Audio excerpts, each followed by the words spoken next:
What's it like being a podcaster in a niche inside a niche? 4 different podcasters come together in this episode, all with podcasts about the veterinary medical field. They all have different styles and unique perspectives. The Veterinary Innovation Council helped us attend the Veterinary Innovation Summit organized by NAVC, so we could learn and meet to talk about innovation in vet med and podcasting, which I like to think is a little innovative in the veterinary industry as well. We talk about what we learned at the Innovation Summit and why we are podcasters. We also talk about some podcasting strategies. So I hope this very special episode is useful to other podcasters who may not even be in a veterinary or animal related podcasting space. This conversation still highlights a mission at Vet Life Reimagined, and that's about being curious to the possibilities and finding things that allow you to thrive and enjoy what you do. One thing I love about podcasting is the many people I get to meet and the relationships I am building. In this episode, you will hear from Ryan Leach, host of the Bird Bath podcast, Dr. Matt Asciutto, host of The Greatest Profession, Stacy Purcell of the People of Animal Health podcast, and me, Dr. Megan Sprinkle, your host of Vet Life Reimagined. So let's go and start with how we all ended up at the Veterinary Innovation Summit. I guess the way this came about is kind of an interesting story. So we met at AVMA. True. Yes. Matt was the spark of entrepreneurship, I think, to have a booth at AVMA, which was super cool. And I met you there too. Yes, exactly. Yeah. The number of people who came up and they're like, "Oh, you have a podcast?" Yeah. Like, I also have a podcast. Like, Yeah. Oh, okay. So it's not. Oh, thank God. That's exactly what I said to you. Yeah. Well, and then we were there with Dr. Crocker, Yes. and she was there, and we said, "Oh, this would be so cool if you could like record live episodes." And Matt was like, "Yeah, that's what I'm doing." And I was like, "Yeah, it would be cool if someone else paid for this for us." Right. And you're like, "Yeah, that would be super cool." And I was like, let me get to work on this. And so Chris Kelly, who writes the Fountain Report, who runs Intelligence, reached out to Aaron with the Veterinary Innovation Council and said, "Hey, are you guys open to this?" I mocked up like a little thing of like, here's what we do. We'll have great podcasters come, like extra talk around like have people talk about what's going on. Chris reached out to Aaron. Aaron was like, "Yeah, okay." He was like, "Who do you have in mind?" I said, "Well, I met this guy, Matt." He goes, "Oh, he's my neighbor." Yeah. Really? I live Near him. Well, there's like 20 of us in Fort Collins. It's a small world. Yeah, he was like, "I see him all the time." And I was like, "Get him, make it happen." And then we reached out to some other people, and we got the original crew. Yeah. Yeah, and my goal, I'd I'd love for us to do it at VMX for sure next year. I'd love to do it here again, but We're the founders. There's so many podcasts in the industry that it would be cool, and like we saw, you're not going to record you don't need 40 hours in the room to record. Right. We can have 20 people all do podcasts and just fill up a schedule. And people were curious, what's going on? What's in that room? Us box in the middle of the trade show floor. Well, that's kind of what I'm thinking for VMX, because they did that for Vetfolio. They do a soundproof booth in the NAVC booth, right, and they recorded the Vetfolio and a couple other podcasts. Soundproof glass booth right in the middle Right of in the the middle. floor. And people are just... People walking out. Yeah. Well, that's what. Yeah. So it sounds crazy, but that's what I was trying to price out with Aaron, and I think it's not that expensive. It's as expensive as renting a chair. It's so expensive to rent a couple of chairs and a table from these conferences, which I learned when I had the AVMA booth. Mm-hmm. They're like, "Do you want this chair? It's $4,000. Yeah. I'm sorry. You can buy one of those room things for, the big ones you can get for $11 grand. Yeah. It's so crazy. The small little phone booth ones, they're about $4 grand. Yeah. Because I thought about it too for confessionals at the DVM. You just go into the booth and you record a little thing. Yeah. It would be cool to have, but I didn't have $4 grand to drop. So. And then you gotta ship it. That's the expensive part. Right. Shipping the box around. Well, that's why it's nice at partnering. I'd love for this to be something we partner with the NAVC and do it, because they have a warehouse where they keep all of their trade show stuff. They load it on a semi truck, right? They that all of the stuff that the Innovation Council brought came from Orlando. And so that was the thing. And so we're the goal is that doing something like this, letting people know that it happened, doing those things that, maybe VMX or next year at this conference and other things. It's like, yeah, we got the booth. Sponsors. Yeah, I think we could get sponsors. I think we could get, and then my goal would be like, put out the list, allow people to sign up for spots, reserve it, and then have just a flat screen outside that's just like, now recording, Vet Life Reimagined, and like people can walk by and be like, oh, what's going on there? Okay, oh, here's a QR code. All right, cool, I'm downloading this. Oh, I saw them record that live. Like, how cool. We could do cross promotions. We all be on each other's podcasts too. Yeah. So it'd be super That's cool. the drop. Yep. The drop. Drop in the drop. Yeah. Exactly, multi-purpose. I'm all for it. Yeah. Yeah. Well, sorry, when you were talking about having this glass booth in the middle of probably the expo hall, where they have the kittens usually? Yeah. So we're going to Yes. be the next step up. We You can- can go see the kittens, or you can see a bunch of podcasters. Yeah. Yeah. Or both. Or Put a both. kitten in the Put us podcast together. booth. Oh, Yeah. that'd be cool. Yeah, there you go. You'll have to like interview people from like a little hammock on a window. Yeah. So people know. I want that cat that's here at the show to come, the one that just sits on the chair and doesn't move. That's Like, Bug. Yeah. I Yeah. love that Yes. cat. He could sit in the podcast room. Yeah. Bug is a Ken Lambert cat Yeah. who comes to every show. Yeah. It just amazes me. He stays on the seat and he doesn't move. Yeah. I mean, I've had cat. I don't have a cat right now. My cats in the past would be running around the room. Yeah. Yeah, he was on a bus with us in San Antonio at Vet Forum, and the cat crawled down the side of the window and then to like the front ledge of the bus window and laid down. Took a little nap while we were driving down the highway. I was like, the band that was really funny at that conference, because Ken brought Bug to dinner at this country western place that we went to, and the lead singer of the band goes, holy crap, is that a real cat?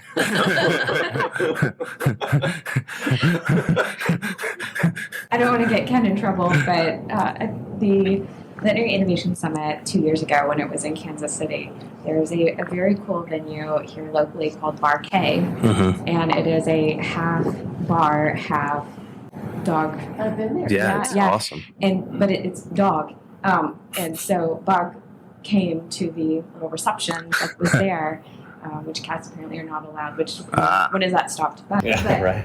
it was just so cool. Like the staff loved this cat. Yeah. All of the staff, which by the way, remember this cat's not supposed to be here. All the staff would stop and talk to Bug, pet Bug, and it was fantastic. So Doug walks on a leash, so Bug fits in. yes, yep, there you go. Yeah, He's Bar blending K it. just got acquired by a private equity firm. I did not I did hear that. I heard it on the Bird Bath podcast. Great plug. We got a tour of that with the founder. We were at that Nestle Innovation Summit a couple years ago, and we got to tour that. It was super cool. We have a couple like that in Dallas, but nothing that's done to that level of like quality. Can I ask like what everyone's podcast is like about to get it on record? You know. Great place to start. Since you Go No, first. I'm not going to ask the question. Okay, I'll go Ryan, penultimate, so I don't also go last. We'll go in a circle. So the Bird Bath is a weekly news podcast. So the goal is to take all of the news that's happened throughout the week that's way more than everyone can digest and read and have time to do. And I read it. I look through all of it, and I work with the Fountain Report, who curates the top stories with me. And then I take all of that news and I make it into a 10 to 12 minute episode so that you can digest it on your way into the practice. You can digest it over lunch. Like the goal is get the top stories, and I want it to be accessible for all levels of the profession. So there's technicians that, might not have the opportunity to be able to hear about the corporate group that owns their practice. If they get a new investment from a company with certain history or background, I want them to know what's going on in their company. But I also want the CEOs of the other companies to know what's going on with each other. So company news, acquisitions, some like new drugs releases, pet food releases. So the whole gamut of it. So. Cool. Yeah, I used I like listen to because after we met, all the people, I'm like I gotta listen to at least like an episode of everyone's podcast now. And I listened to one, and I have this idea that I was like, it would be cool to do a weekend update style for veterinary medicine. Oh my gosh! And so I was using yours as like material. I'm like, oh, this could work. Oh yeah. Yeah, you could do a whole thing. Yeah. No. So, because my background is like improv and all that stuff. And when I was in Chicago, I was doing improv with the Improv Olympic, and there was this class on writing, like they had like a 3-part whatever class on writing. And one of them was just joke writing, as if you were to get a job at like Letterman or Conan or whatever. And that was the most fun like class experience I've probably ever had, because every week you have to go out and read the news and then come up with, I think it was 10 jokes, and then you have to pitch those jokes based on the news to everyone in the room every week, and then you have like other things too. Yeah. Well, that's what I was telling Stacy. In college, I started with my roommate a newspaper called The Muddler, which was our campus's version of The Onion. Nice. And so we would, take the relevant news stories and flip it around and change it to be ridiculous stories and all of that. My skill set was exclusively coming up with headlines. Then we had writers, and I was like, here's a funny premise. Yeah. Give us something good. Funny comedian. Yeah. Get in your room, writer. It's a good skill to have because, I mean, with me looking into YouTube and things like that, a lot of the recommendations is actually to start with your title of your video. So being able to come up with good headlines and then growing from there is actually a very good skill. So there you go. By the way, I really like the graphic on your podcast. Who did the graphic? The internet. AI. Oh. So, Oh no. AI. We were duped. So I used Midjourney and prompted Midjourney. My idea was that I wanted it to be, it was actually pretty timely because Twitter had just changed to X, and so they weren't using the bird anymore, which the first time I saw someone a little blue bird, they're like, that's Twitter's logo. I was like, I didn't even think about them. But I've thought of the birds in Cinderella that like fly around and put her clothes on and stuff. And I was like, oh, those little birds are cute. So I said, we had Midjourney do Cinderella style bird, higher definition, podcasting on a bird bath. And water flowing, okay, reduce the flowers, increase, okay, change the microphone style, and iterated to get to my little guy there. Love it. Yeah. Very cool. My son, he goes to the University of Oklahoma, and he's studying computer science, and he's minoring in AI. And so he and his professor just built a website. It's called AITist, like AI plus artist, and they're designing art through AI, and they're selling it on the internet. And they actually have a couple websites. On one of the websites, they're telling people the art is made by AI. The other one, they're not. And they're having a competition between the two sites to see which one sells more art. And then it's like a research project. They're going to write a paper on it. And I love it. So, I mean, I guess that does fit right into some of the stuff that we talked about here at this conference, which is like the AI stuff, which is wild. I mean, I don't want to like jump around too much, but that I feel like is this conference is you're just plodding along. You're like, gee, I wonder what I should be using instead. Look what probiotic would be best in this case. And then like all of a sudden they're like, by the way, we're going to cure cancer by putting ultrasound in your head. And it's like, oh yeah. What Matt is talking about here is the opening keynote presentation with Dr. Mary Lou Jepson. Her background includes the executive director of engineering at both Google and Facebook. She has founded 4 successful startups. She is a former MIT professor. She has been on many top influential people lists, and she's a brain tumor cancer survivor. One of her startups is Open Water, where Jepson is developing medical technology with phase waves that can be tuned to a very specific wavelength to target very specific areas in the body, just like an opera singer can find the right sound frequency to vibrate and then shatter a glass. They have research in cancer, stroke, and mental diseases. Who I know from that partner, she was talking about, I didn't know all the different payment options for clients to go and pay their bills at the veterinary clinic. So she said, I learned all that. Here today. Yeah, it's kind of cool how innovation can be like helping people pay. Like buy now, pay later is an innovative product that got sort of democratized and brought out. But yeah, you could also shoot laser beams into your brain and explode cancer cells. But vibrate cancer cells. And hope it doesn't explode your brain in the process. Find out. We will find out. Yeah. So the thing that I loved was the speaker that talked about the genomics.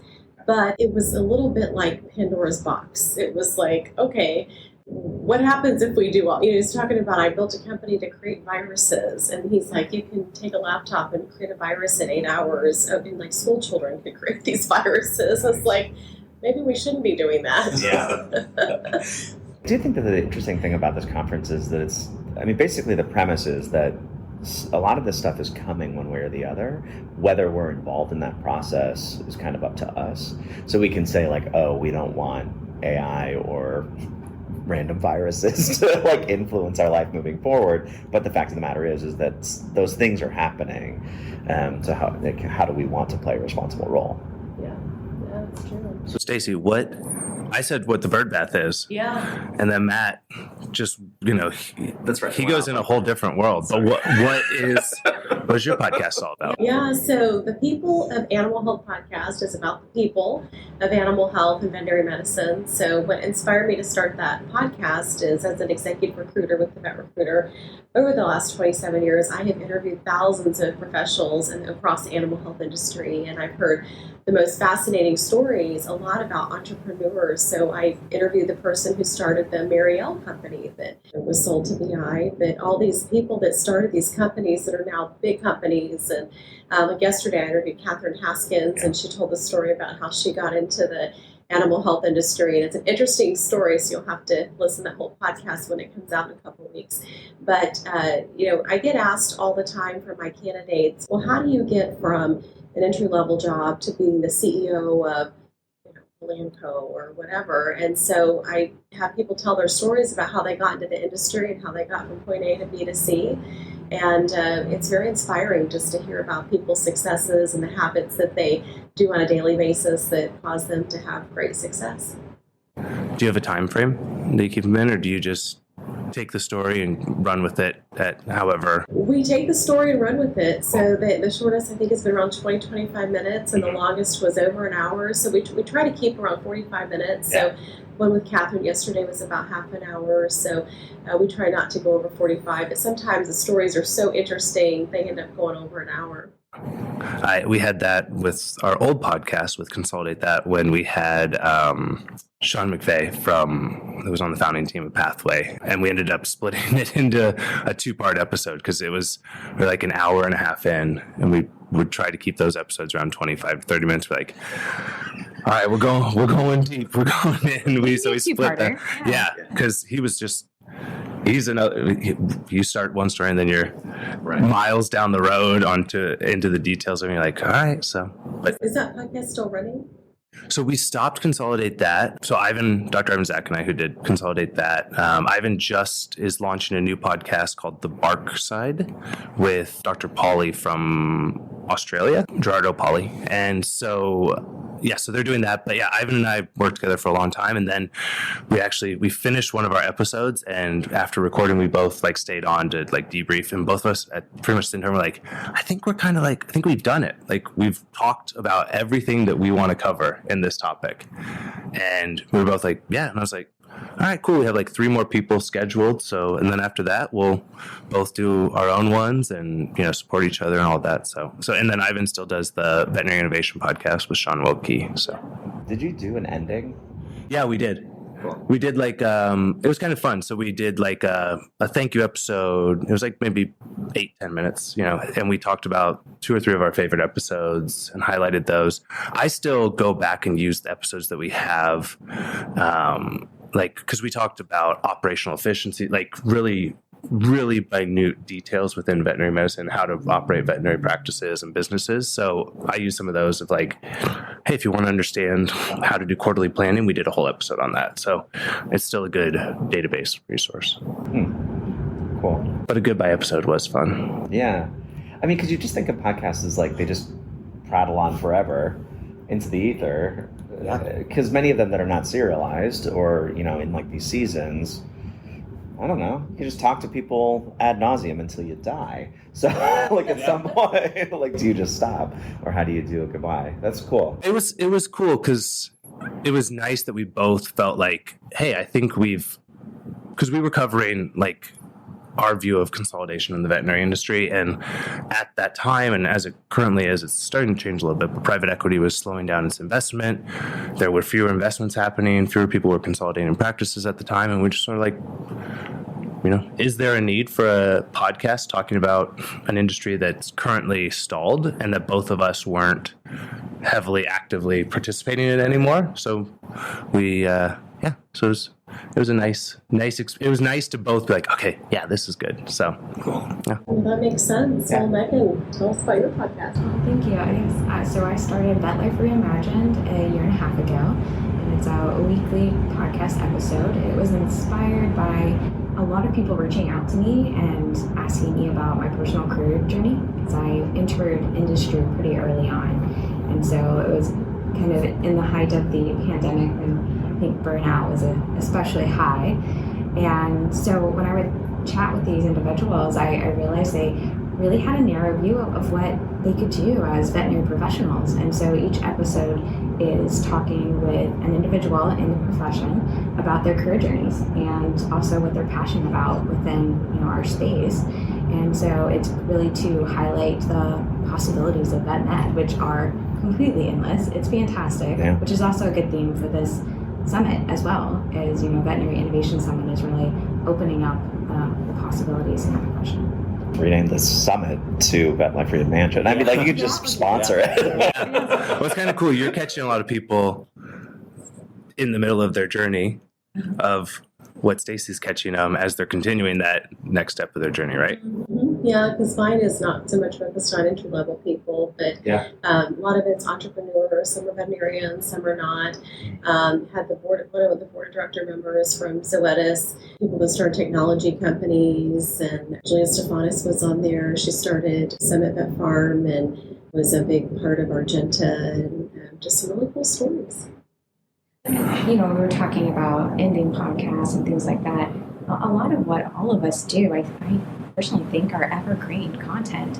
So even if we were at a point where we needed to end, or that can still live on, and people can still benefit from hearing people's stories. Or, even going back and hearing the news sometimes is really interesting in retrospect. It's like, what was happening a year ago?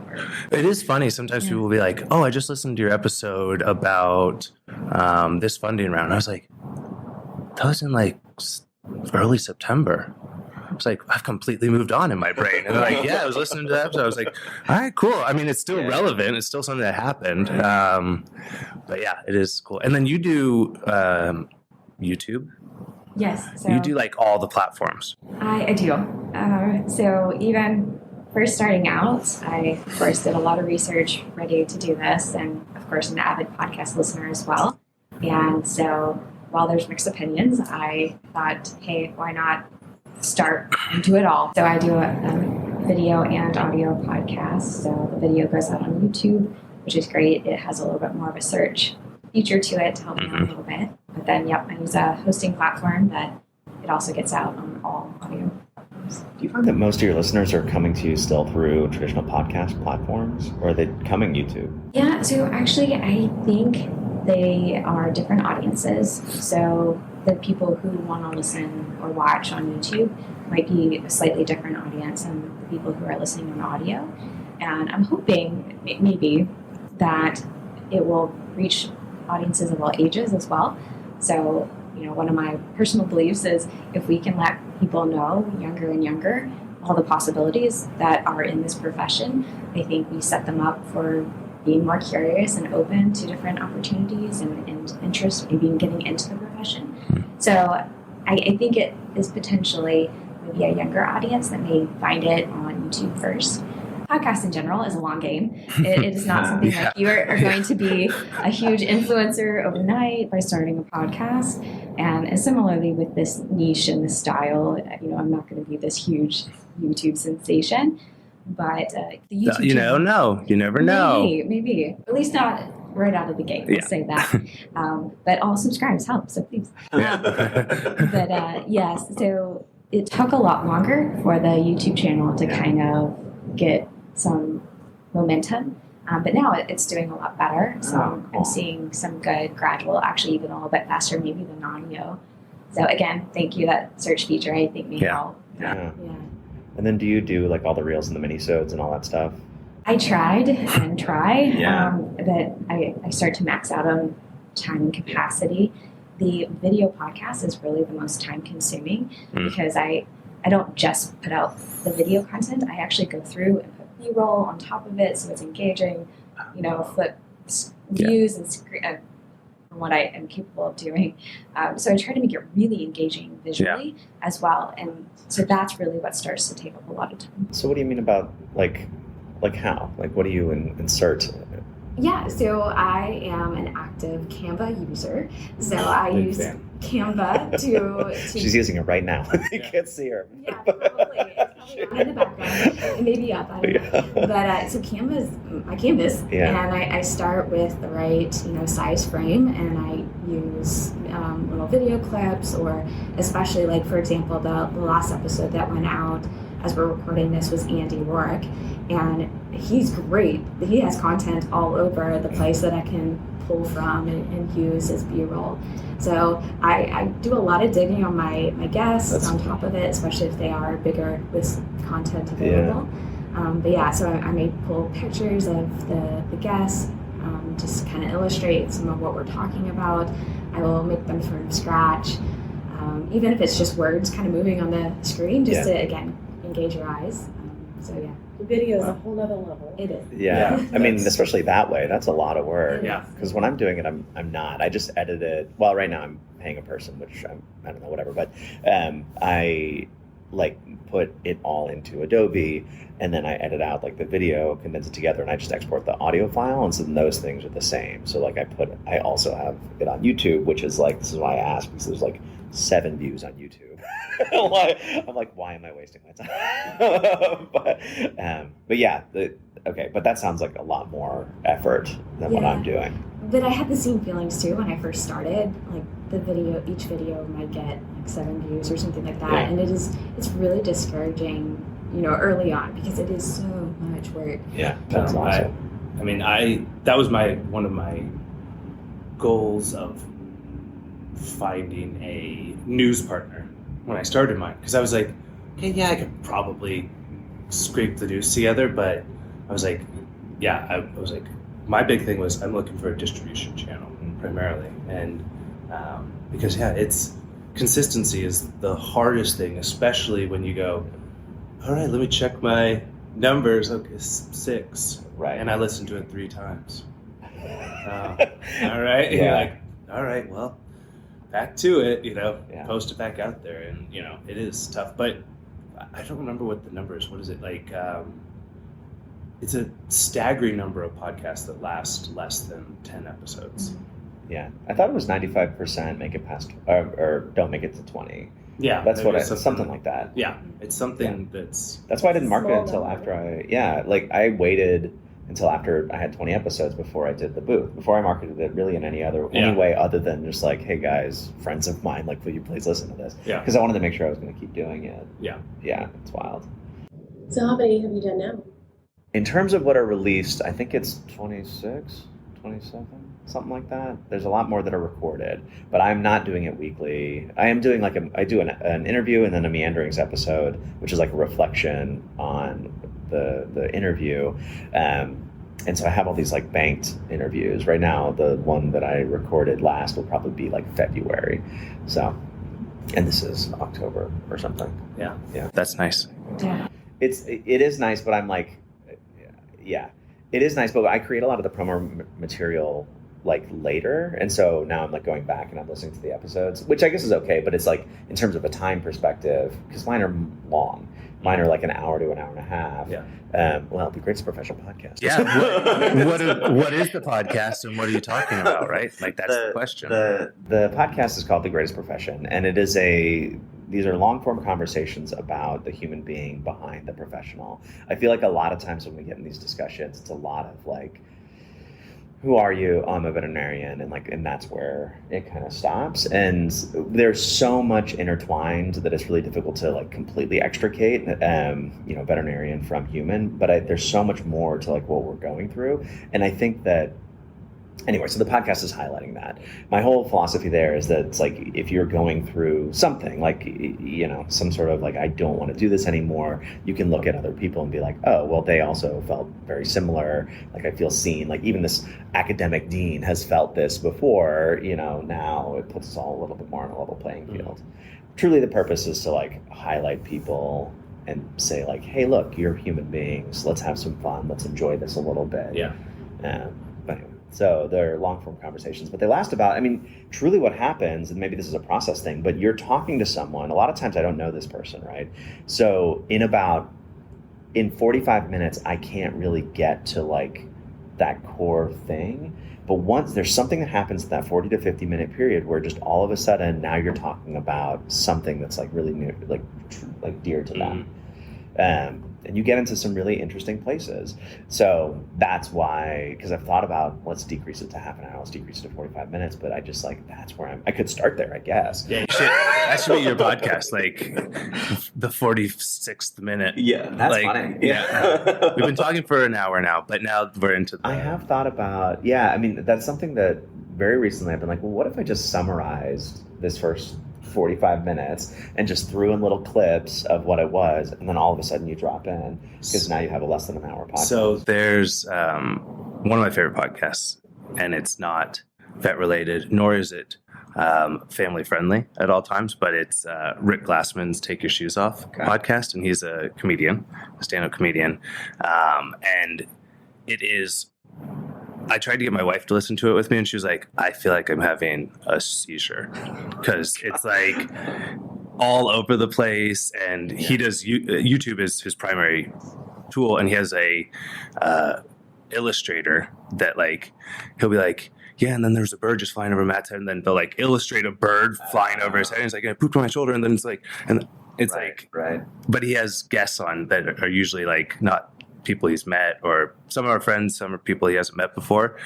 And a lot of the episodes, you'll be like listening, and the beginning of the episode will just be like something later, and he's like, okay, so yeah, I forgot to ask you who you are, so I'm going to put this at the beginning of the episode now. And it's like the first thing you're hearing, and they're telling like who they are and everything. He's like, okay, so in like, I don't know, I guess we're an hour and a half in, so an hour and a half from now, you're going to hear this again. All right, go on. And like, he'll throw that in, and then he throws in clips from like other shows. Right. It's like, it's really mind melting if you listen to it, but it's even crazier if you watch it. Sure. But I do enjoy that one a lot, and it's and they're long form ones, and that's the thing that he finds is he's a comedian, he's very funny, he's very open about having autism, and he's take your shoes off because he's OCD. He doesn't want people to get things in his house in any way, and he's one of the best interviewers though that I've ever heard, because I do think that like some of that, the way that he is on the autism spectrum is like he doesn't filter out some of like the questions that you wouldn't ask someone in the first 45 minutes of the interview. Right. He would just be like, hey, so I saw a picture of you doing something that was kind of weird in the news the other day.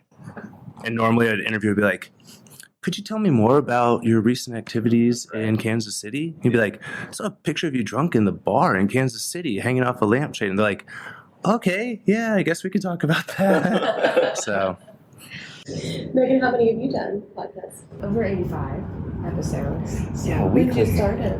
Weekly is a grind. yeah, it is. is, It is. My first episode was about April 1st, so a year and a half into it. Yeah. Never missed a week, every week. Yeah. Which is so, I mean, even from the beginning, that's amazing. Because like I found early, I was like, well, I'm going to do this, but I don't know. Like I had no consistency at the beginning. Like, and I'm working relief ER. So like when I'm working, I'm gone to the world. So yeah, it was like a couple of weeks, and then there would be another one. Like the idea of committing to like an actual schedule, even now, is difficult, and I have like a system set up. So it's really impressive. Very diligent. Yeah. Yeah. And doing all the editing. Yeah. Yeah. That's the key thing.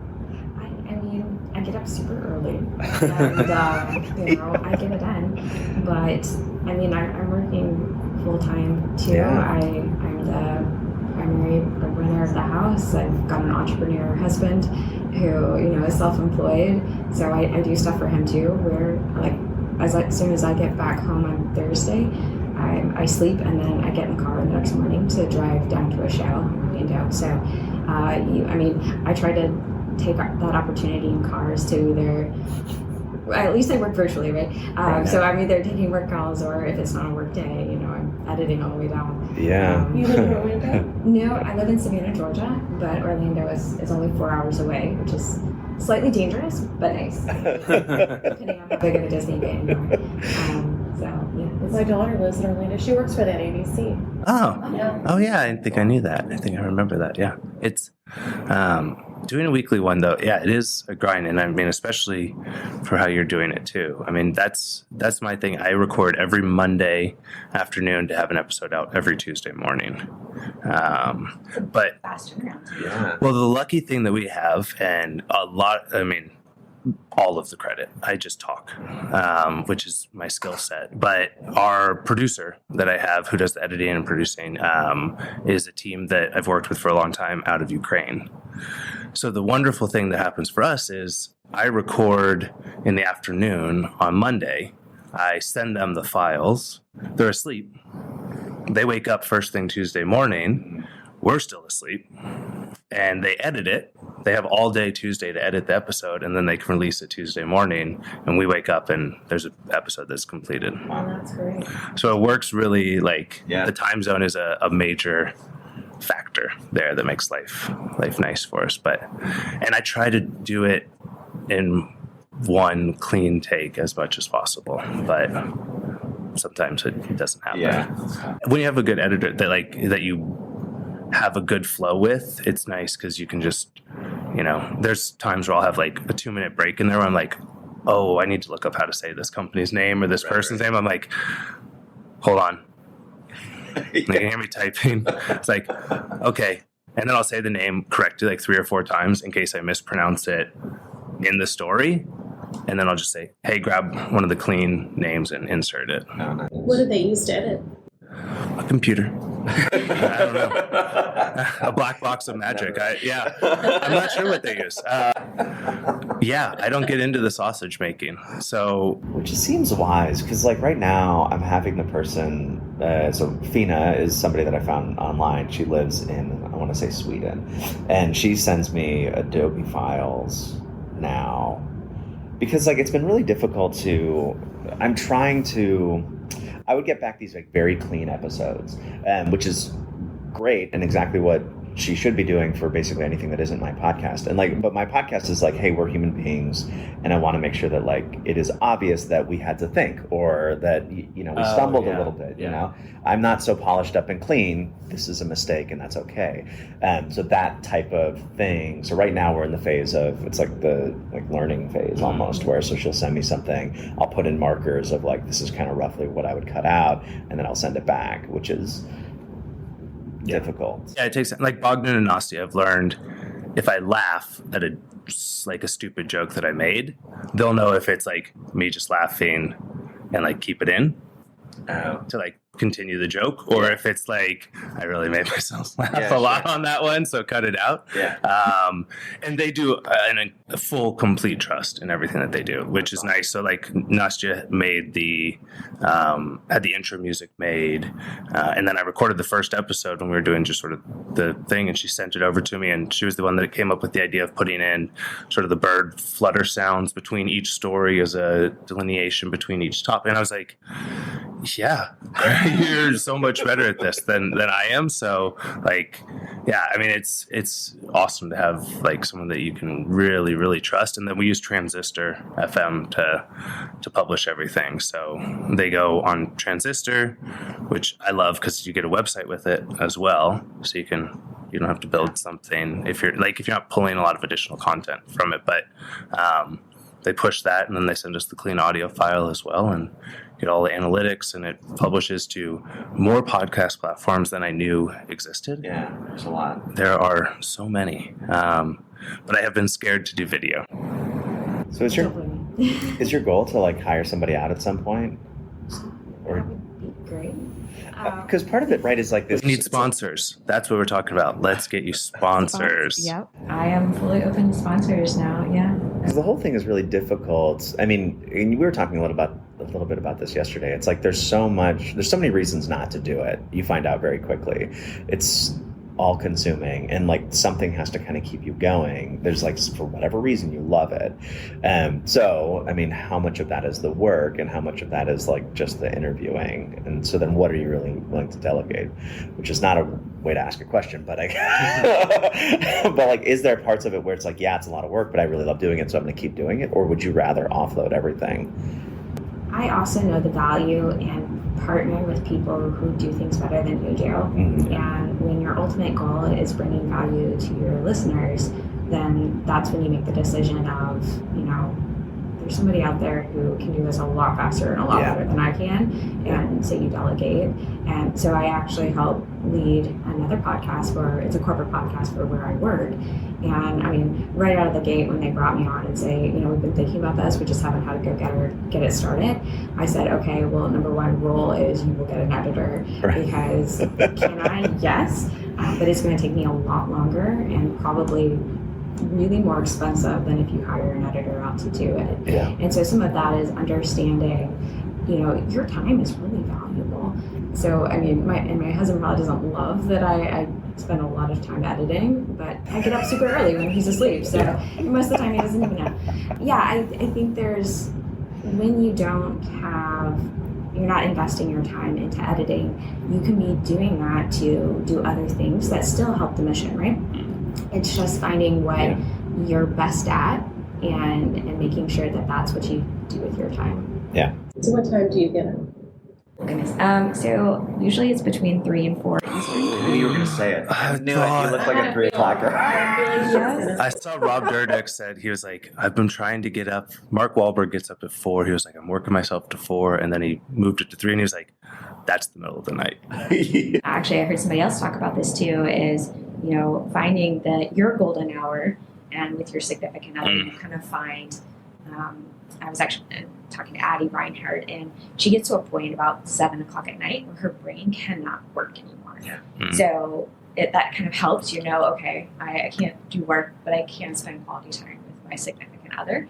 And so they have that like 7 to 9, 10, and beyond. My brain fires up creatively around 7 or 8. In the morning? No, at night. Oh, at night. Oh. Yeah, so if I need to do something really creative, I'll do it like in bed around 8 or so on the computer and can do that. But that is interesting. Yeah, because I'm more like you, not 3 to 4. But if I was up at 8 to 9, yeah. What I used to 8 p.m. to 9 p.m. I'm more like no. When I was writing my book, it was like I had to be in that room by roughly 8 o'clock, because even by 9 a.m. like I found that I was already kind of dwindling down, because by 11 a.m. it was like, I don't know, I'm just scraping the bottom of the bucket at that point. But it's tough. I mean, for me, it's like the responsibility of, well, I just feel like maybe I have FOMO and I always want to be up when other people are up. but like if Lindsay's up, then I'm like, all right, I'll stay up too. So those things meant that I was only sleeping like 5 hours a day or something. That's me. I'm a night owl. I get up between 4 and 6, depending on, you know, to be at work at 8, I get up at 6. If I have to be there at 7, I get up at 5. There's some days I have to be there at 6, so I get up at 4. But I usually work in my office until 6:30 p.m. I work long days. I don't take lunch. I eat at my desk, which is, they say don't do that. Ultimate American. I get like a second wind at like 3 in the afternoon, and then I'll have a ton of energy till 9 or 10 o'clock at night. Sometimes I'll stay up till midnight. Podcast-wise, I usually record in the afternoon, but it's because like I record a 15-minute episode, but it takes about 2.5 hours to do, because I'm reading the news, like it's going back through all the bookmark stories that I read, and then I tag all of them. I put them in my Google Doc that I use as kind of my teleprompter type script. And then I'm like, okay, let me order these so that if you're talking through them, okay, and then where's the thread that carries through? Okay, what's the episode previously where I mentioned this company and how does that carry into this one? And like structure the whole thing. And then it's like, oh, record, done. All right.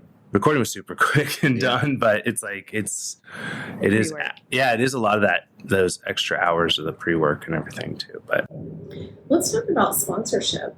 So, where would you start with looking for sponsors? Sponsorship? Yeah, that's my next goal. So I'm super fortunate to be working with Intelligence of the Fountain Report, which handles the publishing of the podcast and all of those sort of things. You have a column in the Fountain Report. I know you do. So you were in the same family now. We're related at this point. Yeah, and so I mean, one of the goals is to start finding sponsors to sponsor episodes or sponsor, entire quarters or series or pieces like that. I need to have enough data, right, to bring to them and say, here's who they are, here's who's listening, here's what it is. But yeah, that's kind of the goal. So I've had 3 or 4 companies reach out, a couple big, a couple small, wanting to sponsor, and I haven't said yes or no. If somebody said, well, if you have a sponsor, then they get to dictate, what you do, what you don't do. How do you balance that? You can just say no. I mean, when you start having the conversation, then that's on the table, right? Like they're gonna be like, well, and then you can't talk about this. And you're like, no. Like your relationship to me is that you can, basically do an ad or whatever. And I mean, everything is negotiable. Like the podcast space is so flexible and bizarre. No one really knows what it is, and they have like maybe some ideas of like, oh, this many listeners in like a general space equals this amount, but this many niche listeners, I don't know, this amount. But beyond that, everything is negotiable. And I mean, like, I think all 3 of you have a unique opportunity as well, because you're not going to have to report on if your sponsor, poisoned and killed 1 million people or something like that, right? So like if I bring in a sponsor and their drug is recalled and it's a major story, I'm still going to report on that. And and that was one of the things actually. So I work for a company as well. And that was before I started working with Digitail, who I work with currently. I was like, hey, I do this podcast. This is something that's important. It's a great benefit for the company to have me doing this as well. But I just want to let you know, like, if there is a outage or if there's something that happens that this company or my company or, if the Fountain Report misquotes a story and is brought up in the national news, I've told them, like, hey, our job is to bring you the stories. You can't buy a nicer story about yourself, but it is like, yeah, hey, this is the advertiser. Here's your ad. People get to hear it. Okay, now here's the content. But I think for like the 3 of you, I think it's a wonderful opportunity as well to be able to say, yeah, sure, advertise with me, and help bring in guests and partners and promotion and editors. And how do you know what to charge?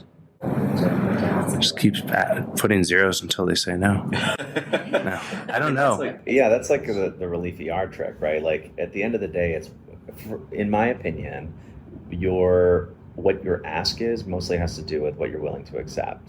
So that's going to be variable for everyone. Surely there are exact numbers and blah, blah, blah. But at the end of the day, if they're only offering $500 and that doesn't matter to you, then don't take it.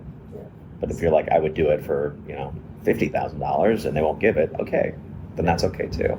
Matt and I were talking a little bit about this because I think with people like us, and I don't know how many downloads you may have millions, but when you have a smaller niche audience with a podcast, you have to think, in my mind, it's a little more creatively, because I listen to a lot of the big wig podcasters who are doing, Athletic Greens.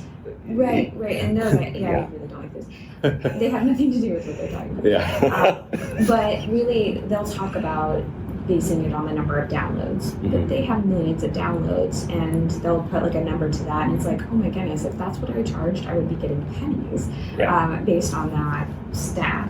So I think it's really aligning with, we have a very targeted audience. Yeah. So I recommend partnering with somebody who really wants to reach that audience. I'm always thinking in a mutual capacity. Yes, your sponsorship is going to help me, but I want to make sure you have ROI too. So it's really understanding your audience so that you can help find the right sponsor that you can have that mutual relationship. And that doesn't answer the exact dollar, but again, I think it needs to be a little bit more creative on how you figure it. It's got to be a win-win for both. Yeah, like for Consolidate That, it was super, super niche. Our goal was for the C-suite of the large consolidation groups to listen to it, as well as private equity and investors. It was our primary audience was maybe 200 to 300 people. So if we got 100 downloads, we're like, well, we have 30% penetration into the market. Like, this is spectacular. But if you were like, for what I'm doing now, if I go, okay, like I got 100 downloads, like, cool, we're getting started.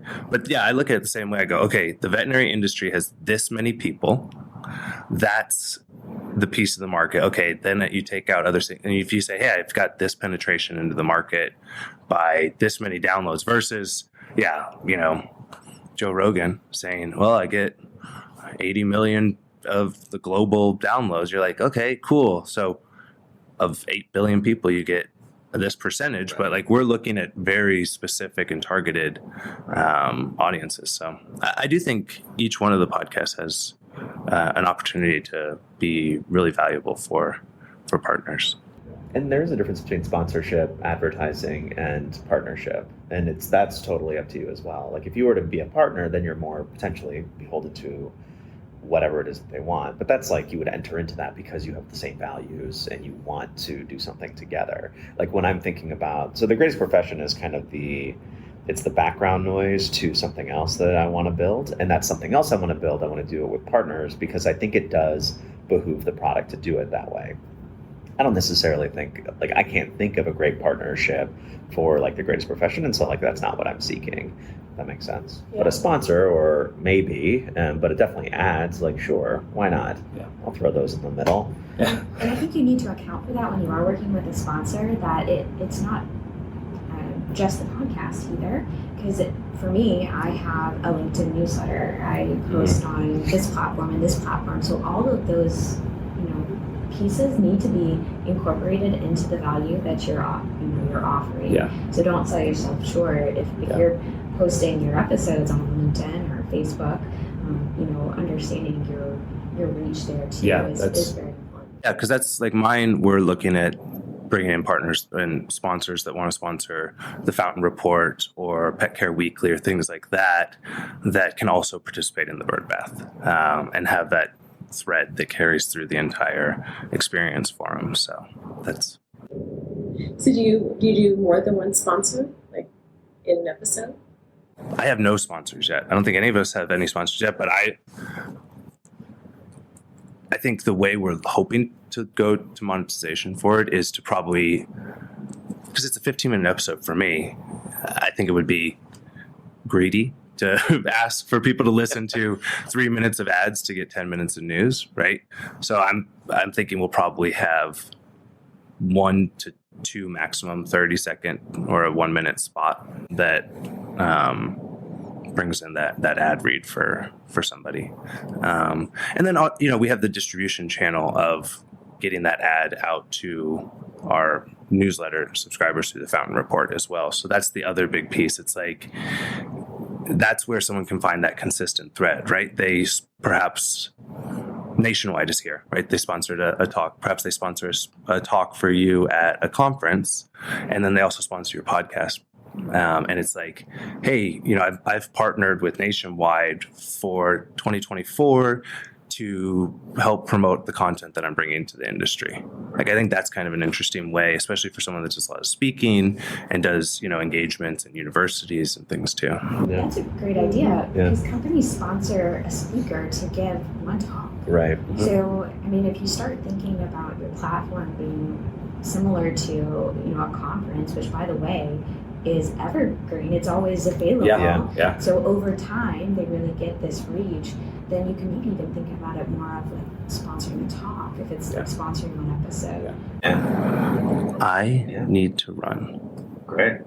So what's a great way to wrap up this conversation? Ryan. Well, I want to thank all of you for coming. Like, this was something that was kind of just like a offhand comment that we had at a conference, and then the Veterinary Innovation Council was so kind to allow us and kind of be a sponsor for us to come and participate. And I hope that we can do this again many, many, many more times, and that it can grow to be like a whole conference room of podcasters that are doing this. Yeah, and thanks for your work in putting this together and working with the Veterinary Innovation Council. And it really is a testament to like you can do anything. Yeah. Like it just takes an idea and like a couple of people to be like, okay, let's do it. Yeah. It was not as massive and terrifying of a lift as I thought it would be. Yeah. So we can do it again. Yeah. Thank you for joining us on Vet Life Reimagined.